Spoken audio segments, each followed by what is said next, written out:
Podcasting from Dallas, Texas, I am Shireen, and this is the Yumlish podcast. Yumlish is working to empower you to take charge of your health through diet and exercise and reduce the risk of chronic conditions like type 2 diabetes and heart disease. Through amplifying the voices of healthcare professionals, educators, and communities, we hope to share a unique perspective and a culturally relevant approach to managing these chronic conditions with you each week.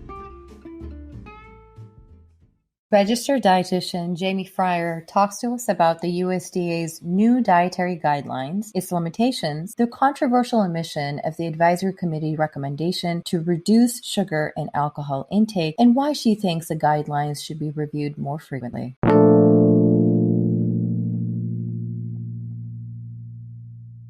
Jaime Freier is a registered dietitian nutritionist and licensed dietitian with a BS in nutrition focused in dietetics and a BA in psychology with a social justice minor, all from the University of Minnesota, Twin Cities. She's currently working as a registered dietitian at St. Joseph's, Minnesota's COVID Hospital, along with St. John's and Woodwinds Hospitals. Thank you so much for joining us, Jaime. How are you doing? I'm doing great. Thanks for having me.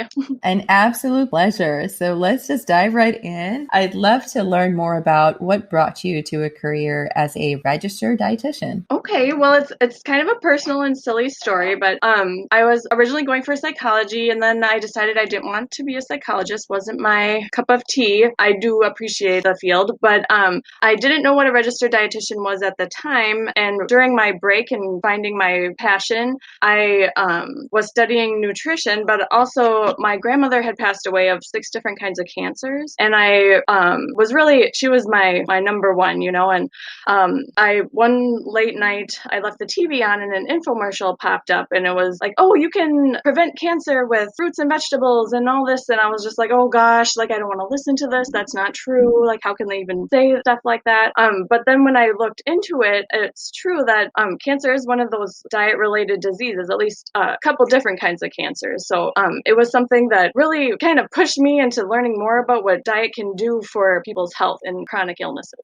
So one of the recent things that we heard of is that the USDA put out new dietary guidelines. And by the way, these guidelines are going to be linked in our show notes. So what aspects of the USDA's new dietary guidelines do you think can be helpful to those living with chronic illness? I really believe that pretty much all of them. So what these dietary guidelines do that is really helpful is it goes through the lifespan, starting from infants all the way to older adults. And at each one of those life stages, there are tips in there to help prevent chronic diseases. And although the guidelines aren't meant to treat them, even following as closely as you can to those guidelines will help.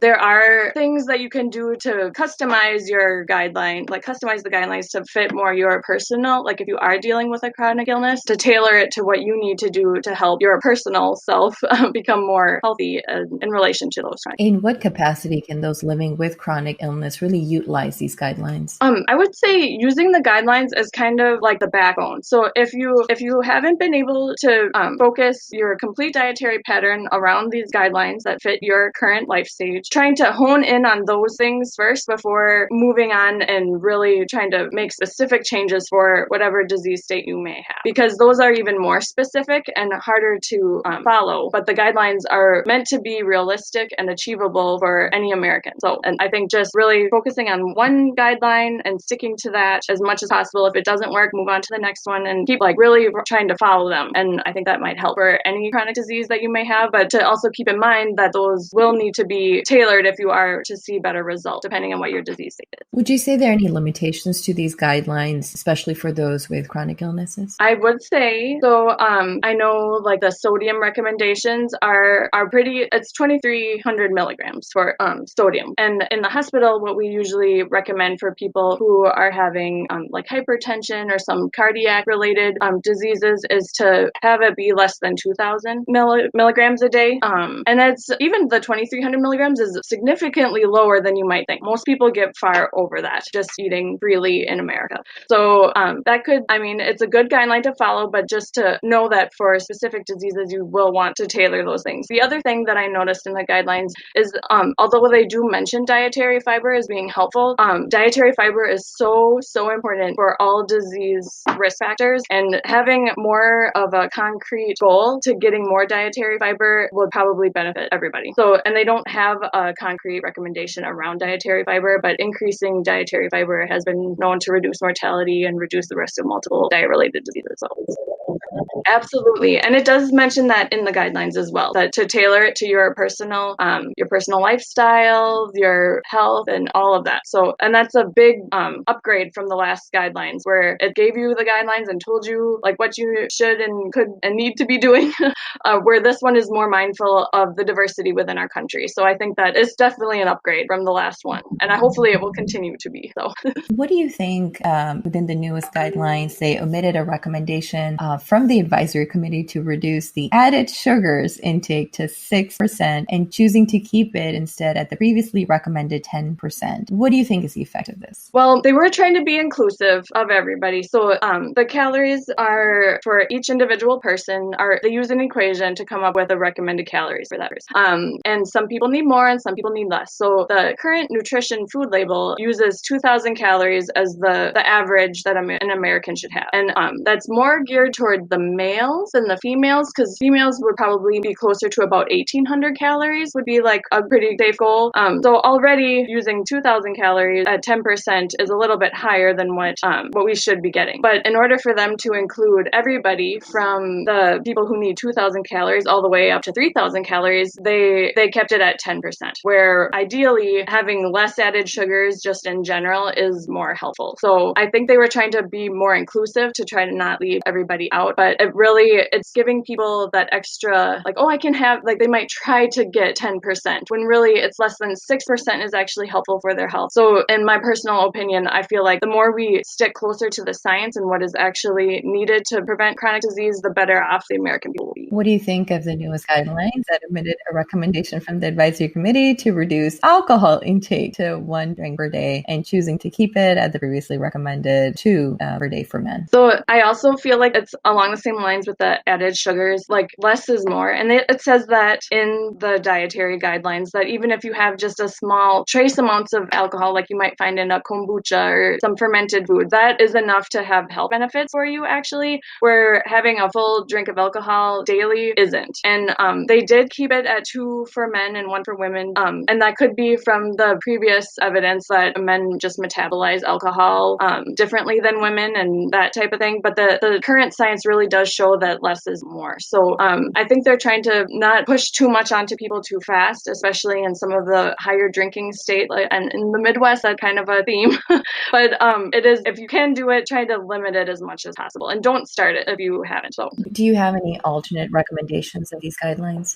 Similar to what I said before, really focusing on the dietary fiber. So a good example of that would be, rather than drinking a fruit juice, because it's recommended only 4 ounces of juice in a day, you could have a whole fruit, and then you're getting that fiber and the benefits of the juice at the same time. Choosing, and the recommendation, the guidelines do say to have at least half of your grains be whole grains. Well, I would recommend pushing that to try to make all your grains whole grains, and then just being around and in life, you are bound to get some of the non-whole grains. So just kind of pushing yourself as much as you can to try to follow those guidelines, but doing it in a way where it does work for you, but also is really a step towards the right direction. And their slogan with these guidelines is "Every bite counts," and I think that is so neat, and I love that, because every bite does count. So yes, you could choose between having a whole fruit or a juice, but just know that if you have the whole fruit, that bite is way more beneficial for your health than that juice is. So there's that, the fiber piece. But then also, I would say, considering our environment and what's going on in the whole world today,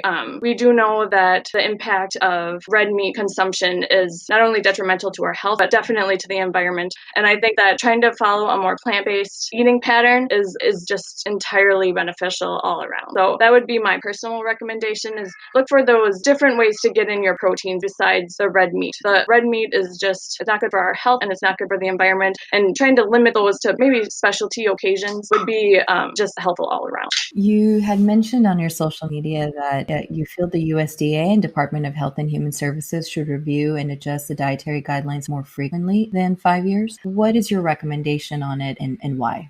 Well, ideally, and maybe I'm too much of an idealist, is it would be nice to have these guidelines be kind of more of an ongoing improvement. So if a giant systematic review came out and some information was found that this guideline might not quite meet the current recommendations, or there's things that could be changed, then I think that should be included almost right away. I don't think we should have to wait 5 years before we start following those new guidelines. The other piece that I think about, especially now that they added the earlier life stages in, the infants and toddlers, and those were years ago they were in the guidelines and now they're back. But after 5 years, that life stage is over with and we're on to the next life stage. So we would need to review this kind of more frequently. At the same time, it takes time to come up with these guidelines, and the review process is really intense and significant, and it takes a lot of people and to figure out what the best way is. And I just hope that the same amount of time that is needed to come up with these guidelines would be accounted for in that. So a lot would have to come into play for the guidelines to be reviewed more frequently. But if there's time to do it, I would say have this just be an ongoing, like an open book type of ongoing improvement, so the American people can start improving their lives sooner than later, if that makes sense. Where do you feel like the line is for both healthcare practitioners and lay individuals of staying up to date with nutrition information without being at the whim of every single study? Oh goodness, yes, that's important, and that's why these guidelines are so helpful, because it is a way for all bodies of the government, as well as like our schooling and just everything as far as delivering nutritious food options to our people, is that we need to make it realistic and understandable and not overwhelm people who may not be really that interested in nutrition and the science behind that.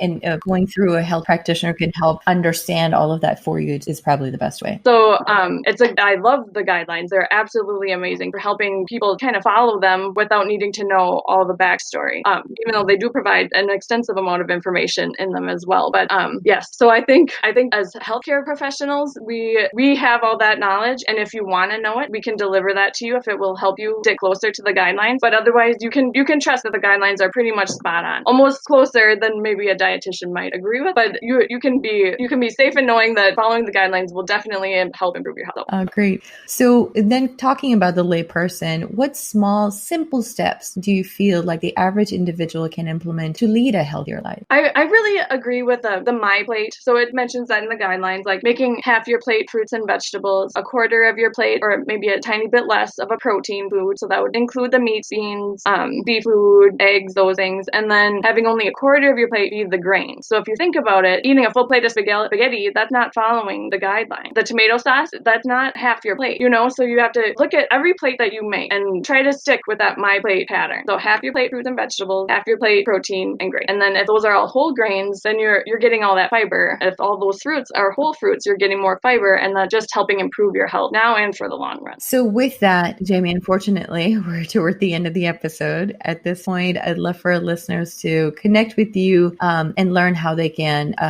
connect with your work. Oh, yes, absolutely. So the best way to get a hold of me is via LinkedIn. So if you just search Jaime Freier on LinkedIn, so it's linkedin.com/in/Jaime-Freier, you'll find me, and I am pretty good about answering my messages. Might take me a couple days if I'm busy at work. But yes, absolutely. That's the best way to get a hold of me. And we will, by the way, for all the listeners, we will link everything up in our show notes so you can click on it and go directly to Jaime's LinkedIn page.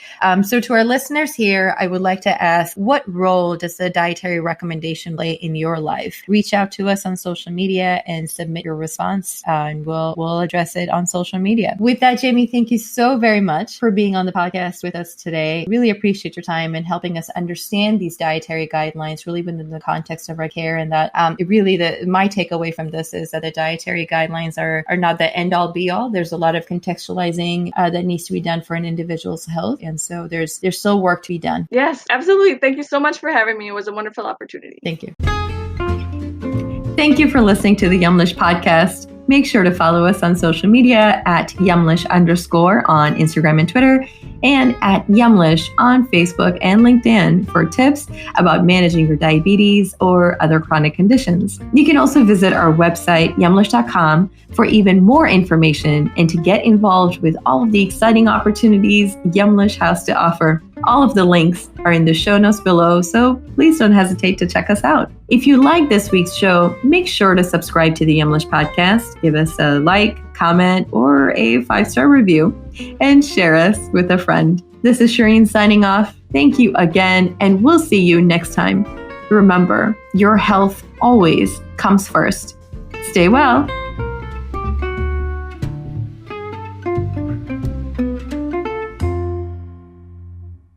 So find Yumlish on all the social media accounts linked in our podcast show notes.